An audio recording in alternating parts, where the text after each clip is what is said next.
Hi guys, trust you're all well.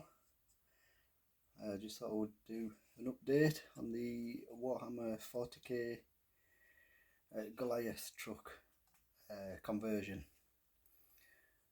Last video it was all sort of black primed, ready for painting, and the scheme that I've gone for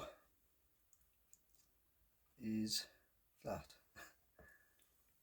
which I hope isn't too bad.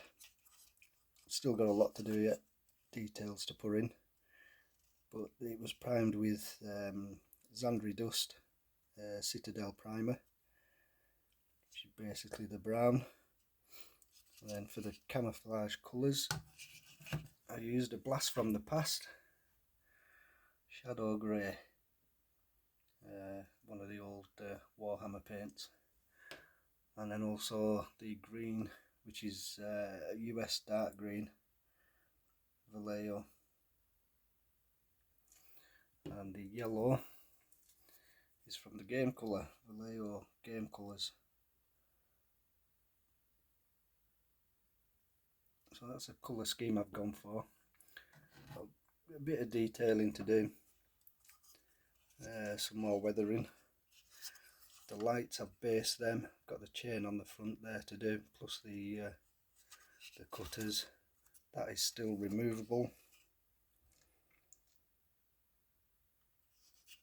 So excuse me, that's about it really. Nothing much more to add. Obviously the weapon on the side there to finish off. But yeah, then of course the wheels to touch in, where I've been holding it and it's rubbing the black off.